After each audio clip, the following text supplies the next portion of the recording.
So, you're curious about the latest twists and turns in Australia's visa landscape as of March 2025. Well, let's dive into this together because there is a lot to cover, from visa grants to policy changes and even a little government drama. Let's break it all down in a way that actually makes sense. The 189 visa invitation round. Should you hold your breath? Short answer, probably not. The federal government doesn't exactly send out save-the-date invites for this visa rounds, but if we look at the numbers, we can make some educated guesses. The last round on November 7th dished out 15,000 invitations, and the September 2024 round had 79,773, which brings the total for this program year to 22,973. Here's the catch. The planning level for the entire year, ending June 30th, 2025, is just 1,600 places. So, unless they're pulling a magic trick, we might not see another big round. And if anything, it could be a small, targeted round, focusing on construction and healthcare workers.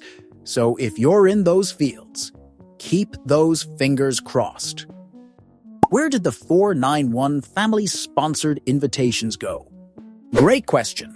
The past 3 invitation rounds have handed out exactly 0 invitations for the 491 family-sponsored visa. Why? Nobody really knows, but what we do know is that if you were hoping to go down this path, it might be time to consider other options, like state-nominated 491 visas or employer sponsorships. The government seems to have put this visa in Do Not Disturb mode. 186 employer-nominated visa, the path to PR. Good news for anyone on a 482 visa aiming for permanent residency. You no longer have to wait exactly 2 years before lodging your 186 temporary residence transition stream application. You can now submit it a few days early to avoid having to apply for another 482 visa. Also, if you've been stuck on a bridging visa between 2 482s, that time now counts toward your 2-year work requirement, and it's a small but important win for those trying to plan their PR journey. The Core Skills Occupation List, a fresh take on occupations. Gone are the days of juggling multiple occupation lists. Australia has streamlined things with the introduction of the Core Skills Occupation List, a consolidated list of 456 occupations. This move replaces the outdated and complex occupation lists, making it easier for skilled migrants to understand where they fit into Australia's labour market. Federal election and migration policy changes. Some political analysts are predicting a federal election on or before May 17th. Why does this matter? Because elections equal potential migration policy shakeups. If the government changes, expect some visa rules to change with it, and as soon as an election date is confirmed, we'll update you on what this could mean for migration policies. So stay tuned. The future of the Significant Investor Visa, making a comeback. Peter Dutton has hinted that he wants to bring back the Significant Investor Visa, SIV, aka the Golden Visa. This would allow people who invest 5 million Australian dollars in Australia to secure residency. It's been a controversial visa in the past, but if it returns, expect a lot of interest from high net worth individuals looking for a new home base. Meanwhile, the National Innovation Visa is also making waves, offering direct PR options for experienced angel investors backing startups. 190 and 491 visa updates, state-by-state breakdown. For Queensland, 50% of nomination allocations are already used, and onshore 491 applicants are being prioritized. The Small Business Owner Program still has spots, but competition is fierce, as 16,000 people have registered interest. In New South Wales, the 491 Pathway 1 is closed for the rest of the program year, and no new applications allowed. Northern Territory have no new EOIs for 190 and 491 visas, since they've filled their allocation for 2024-25. The program will reopen for 2025-26 unless you have a soon-to-expire visa or an age-related eligibility issue. Australia Capital Territory held a skilled migration round on January 30th, 2025, and 230 nominations were issued for the 190 visa and 314 nominations for the 491 visa. Why are some states closing their programs? Simple math. Demand far exceeds supply, as many states have received way more EOIs than they have nomination spots. So, if you've been waiting forever for an invitation, it might be time to consider alternative options, like employer sponsorships. Employer-sponsored, visa updates, and salary challenge.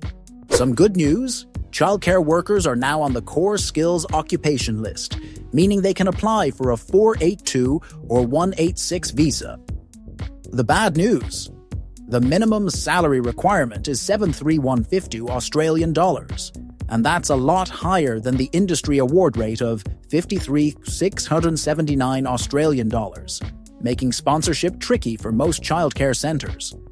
Similar salary issues are hitting other trades like cooks and motor mechanics. DAMA, a loophole worth exploring. If employer sponsorship seems tough, designated area migration agreements, DAMAs, might be a lifeline. These agreements allow businesses and regional areas to bend the rules a little, like increasing the age limit to 55 years or lowering salary requirements to 65838 Australian dollars.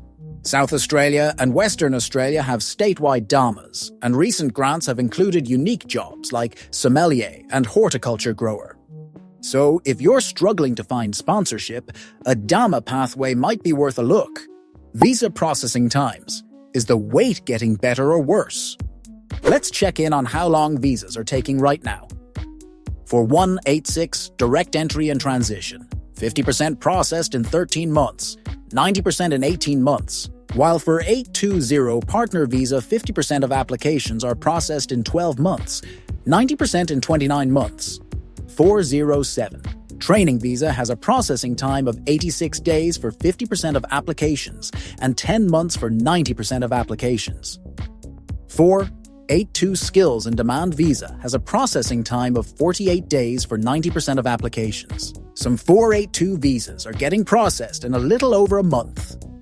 What to do if your visa is expiring? If you're on a temporary visa that's running out, like a 408 visa, working holiday, student or graduate visa, you need a Plan B. Some popular pathways include 407, training visa, 482, skills and demand visa, partner visas, and student visas, if you're eligible to study further. Still not sure what to do? Talk to a migration agent and figure out your next move before your visa expires. All right. That's a wrap for this month's visa updates, and hopefully this helped make sense of all the changes and trends. Whether you're a student eyeing the Sydney Opera House, a skilled worker dreaming of the Outback, or an employer seeking global talent, these updates are set to impact your journey. If you found this useful, share it with someone who might need a visa reality check. Catch you next time.